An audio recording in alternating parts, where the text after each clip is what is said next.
resolutions in the second coming of this administration was that ministries, departments, and agencies will render periodic reports. So it was the turn of the Ministry of Works and Housing to report what we have been doing since August, and the Honorable Minister of State and myself led the ministry to present that report.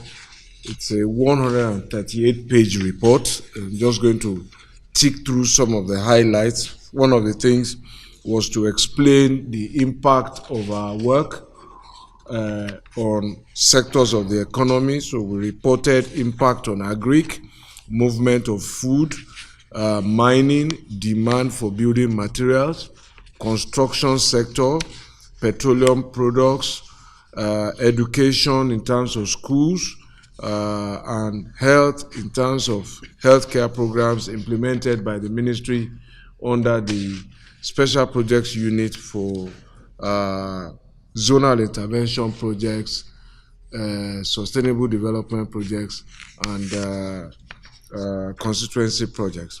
We also showed impact of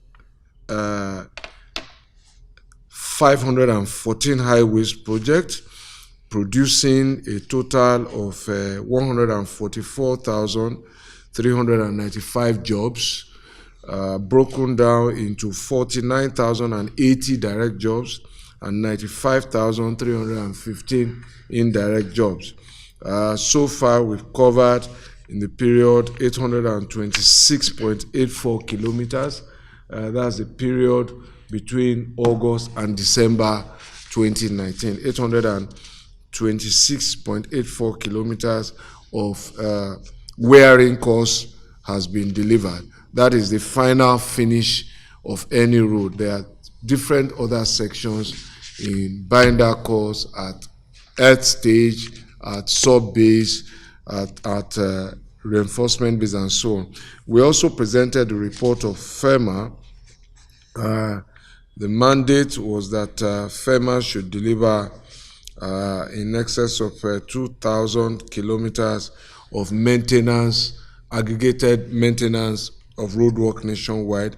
FEMA has done 2,075.24 kilometers of road maintenance as at December 2019, and they have engaged simultaneously with these job reports in terms of employment. 406 contractors engaged by FEMA, 15,150 people employed. We also reported on the impact of the implementation of the National Facility Maintenance Program for the maintenance of public buildings and assets.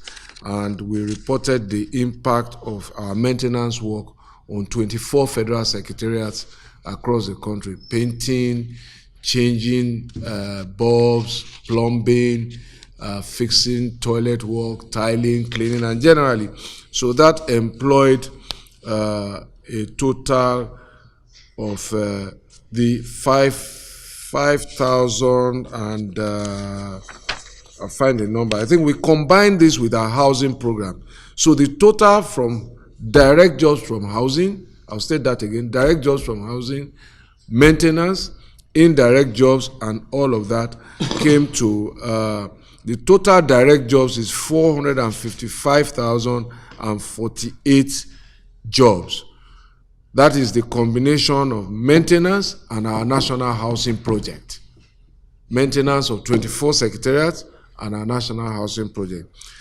The indirect jobs, food vendors, suppliers of construction materials came to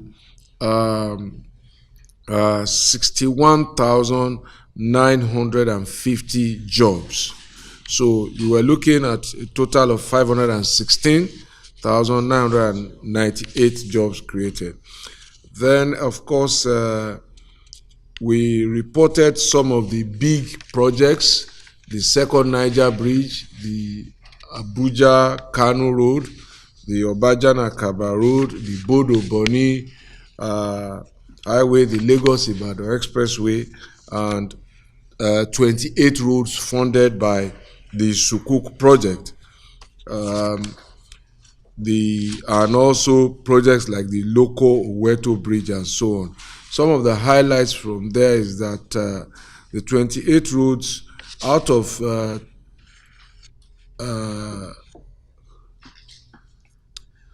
643 kilometers of roads were delivered under the Sukuk funded project between August and December 2019.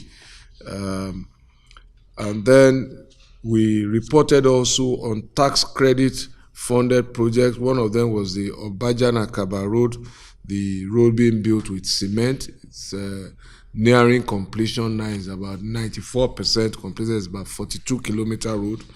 We also reported on the Apapa Ushodi-Uroshoki Expressway, 34 kilometers, also funded by the tax credit scheme. We reported the commitment of the contractors and the financiers to deliver that road by December of 2020. We also reported our intervention in 43 federal government-owned tertiary schools, 43 universities, colleges of education, polytechnics, our intervention in their internal road network. We finished some are still going on, and we intend to hand over the finished ones to the institutions, and we are getting requests for more. Yes. In terms of public buildings, we also encourage government to make it mandatory for ministries, departments, and agencies to do compulsory facility maintenance and repairs as a way of further creating work for people at the bottom of the pyramid, artisans, plumbers, welders, electricians, carpenters, painters, and also driving SMEs that produce all of these equipment that are used in maintenance, like paint, nail, glue, varnish, cleaning materials, and so on.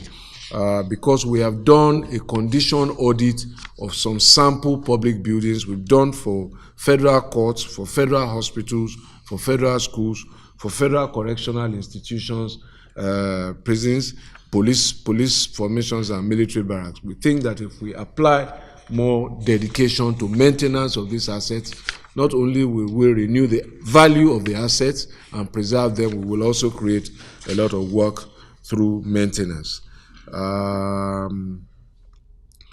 We reported the establishment of a federal public asset maintenance department in our office, and we're encouraging other ministries to do the same.